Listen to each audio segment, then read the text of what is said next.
Hello viewers, எல்லாருக்கும் வணக்கம். நம்ம இந்த வீடியோவில் 3 நவம்பர் 2023 மார்க்கெட் அப்டேட்டை பார்க்கலாம்.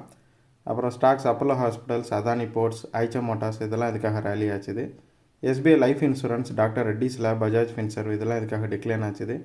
எஃப்எஸ்டிஎஸ் இவங்கெல்லாம் வந்து எவ்வளோ க்ரோர்ஸ்க்கு ஸ்டாக்ஸை பை அண்ட் செல் பண்ணியிருக்கிறாங்க. யூஎஸ் மார்க்கெட் வந்து இதுக்காக ரேலி ஆச்சுது.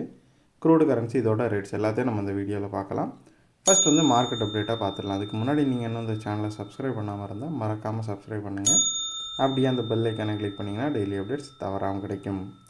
நிஃப்டி பார்த்திங்கன்னா 97 பாயிண்ட்ஸ் வந்து ரேலியாக இருந்துச்சு. சென்செக்ஸ் வந்து 282 பாயிண்ட்ஸ் வந்து ரேலியாக இருந்துச்சு.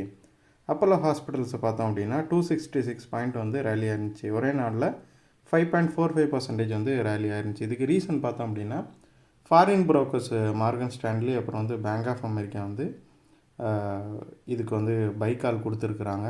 மார்கன் ஸ்டான்லி பார்த்திங்கன்னா இதோட டார்கெட் ப்ரைஸு 6,101ன்னு செட் பண்ணியிருக்கிறாங்க. பேங்க் ஆஃப் அமெரிக்கா செக்யூரிட்டிஸ் வந்து இதுக்கு பைக்கால் கொடுத்து இதோட டார்கெட் ப்ரைஸு 6,000 ஃபிக்ஸ் பண்ணியிருக்காங்க. இப்போ பார்த்திங்கன்னா அப்போலோ ஹாஸ்பிட்டல்ஸ் வந்து 5,153 ட்ரேட் ஆகிட்டு இருக்குது.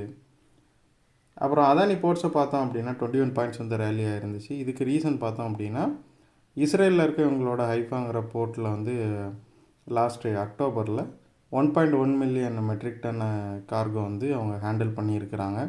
இது வந்து லாஸ்ட்டு 6 மந்த்ஸில் ஆவரேஜாக ஹேண்டில் பண்ணுற அந்த கார்கோ அளவோட இது ரொம்பவே அதிகமாக இருந்துச்சு. ஸோ இந்த நியூஸ்னால வந்து அதானி போர்ட்ஸ் வந்து கொஞ்சமாக ரேலியாக இருக்குது. இதுக்கு இன்னொரு ரீசனும் பார்த்தோம் அப்படின்னா ஆல்ரெடி இந்த இஸ்ரேல் ஹமாஸ் வார்னால இந்த போர்ட் எதுவும் பாதிக்கப்படுமோ அப்படிங்கிற மாதிரி எல்லோரும் பயந்துட்டு இருந்தாங்க. ஸோ அந்த டைமில் இதோட கார்கோ வால்யூம் வந்து இன்க்ரீஸ் தான் இருக்குது அக்டோபர் மந்த்லங்கிற நியூஸ் வந்து கொஞ்சமாக அதானி போர்ட்ஸ் வந்து பூஸ்ட் பண்ணியிருக்குது. ஐச்சர் மோட்டாரை பார்த்திங்கன்னா 89 பாயிண்ட்ஸ் வந்து ரேலியாக இருந்துச்சு. அதுக்கு ரீசன் பார்த்திங்கன்னா அக்டோபர் மந்தில் அவங்களோட சேல்ஸ் வந்து 3% வந்து இன்க்ரீஸ் ஆகிருக்குது. இது வந்து இயர் ஆன் இயரில் போன இயரை கம்பேர் பண்ணும்போது இது 3% அதிகமாக ஆகிருக்குது சேல்ஸு. அப்புறம் எஸ்பிஐ லைஃப் இன்சூரன்ஸை பார்த்தோம் அப்படின்னா 14 பாயிண்ட்ஸ் வந்து விழுந்திருக்குது. இதுக்கு ரீசன் வந்து ப்ராஃபிட் புக்கிங் தான். ப்ரோக்கரேஜஸ் வந்து இது மேலே ஒரு பாசிட்டிவ் மைண்ட் செட்டில் தான் இருந்தாங்க. என்ன தான் இதோட ரிசல்ட் வந்து அந்தளவுக்கு நல்லா வரலனாலும் ப்ரோக்கரேஜஸ்லாம் வந்து ஸ்டில் பைக்கால் தான் கொடுத்துருந்தாங்க. ஸோ அந்த நியூஸ்னால் ரேலி ஆச்சுது. அதுக்கப்புறம் அந்த ரேலியை வச்சு இப்போதைக்கு ப்ராஃபிட் புக்கிங் போயிட்டுருக்குது.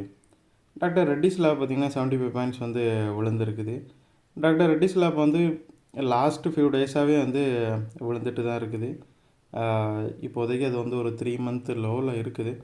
ப்ரோக்கரேஜஸ் வந்து ஸ்டில் அது மேலே நியூட்ரல் மைண்ட் செட்டில் தான் இருக்கிறாங்க. அதாவது நியூட்ரலாக தான் அது மேலே இருக்கிறாங்க. அதாவது பையும் சொல்லலை, செல்லும் சொல்லலை, ஹோல்டு பண்ண சொல்லி வச்சுருக்கிறாங்க. ஸோ அதனால் டாக்டர் ரெட்டிஸ் லேப் வந்து விழுந்திருக்குது. அப்புறம் பஜாஜ் ஃபின்சர்வ் பார்த்தோம் அப்படின்னா அது வந்து 52 வீக்கு ஹையை ரீச் பண்ணிச்சு. அதுக்கப்புறத்துல இருந்தே ப்ராஃபிட் புக்கிங்கில் விழுந்துட்டுருக்குது. அப்புறம் எஃப்ஐஸை பார்த்தோம்னா வெறும் 12 crore தான் வந்து செல் பண்ணியிருந்தாங்க. இது அவங்களோட 8th கன்சிக்யூட்டிவ் செல். டிஏஎஸை பார்த்தோம் அப்படின்னா 402 crore வந்து பை பண்ணியிருந்தாங்க.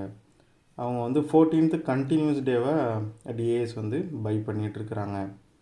அப்புறம் யூஎஸ் மார்க்கெட்டை பார்த்தோம் அப்படின்னா டவ் வந்து 222 பாயிண்ட்ஸ் வந்து ரேலி ஆயிடுச்சு. S&P 500 40 பாயிண்ட்ஸ் வந்து ரேலி ஆயிருந்துச்சு. நாஸ்டாக் வந்து 184 பாயிண்ட்ஸ் வந்து ரேலி ஆயிருந்துச்சு.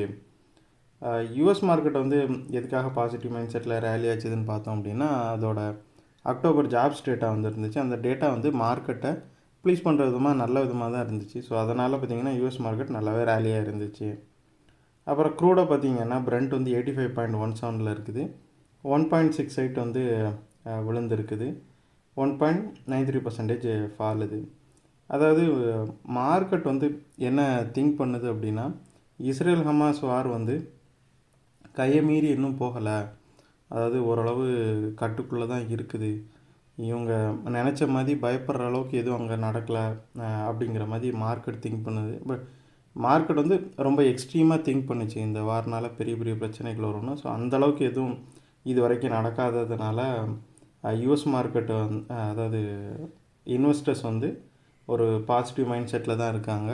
அதனால் க்ரூட் வந்து ரேட் வந்து கொஞ்சமாக கம்மியாக இருக்குது. அப்புறம் கரன்சி பார்த்திங்கன்னா யூஎஸ்டி வந்து 83.28 இருக்குது. ஸோ அதில் பெரிய சேஞ்ச் எதுவுமே இல்லை. ஸோ இந்த வீடியோவில் நான் உங்களுக்கு கொடுத்த இன்ஃபர்மேஷன்ஸ் எல்லாம் கண்டிப்பாக ஹெல்ப்ஃபுல்லாக இருந்திருக்கும் நான் நம்புகிறேன். இது உங்களோட ஃபியூச்சர் ட்ரேடிங் செஷனுக்கு கண்டிப்பாக ஹெல்ப் பண்ணும். இந்த வீடியோ உங்களுக்கு பிடிச்சிருந்துச்சின்னா லைக் பண்ணுங்கள், ஷேர் பண்ணுங்கள், மறக்காமல் சேனலுக்கு சப்ஸ்கிரைப் பண்ணுங்கள். அப்படியே அந்த பெல் ஐக்கானை கிளிக் பண்ணிங்கன்னா டெய்லி அப்டேட்ஸ் தவறாமல் கிடைக்கும். தேங்க்ஸ் ஃபார் வாட்சிங். Keep supporting. தேங்க்யூ.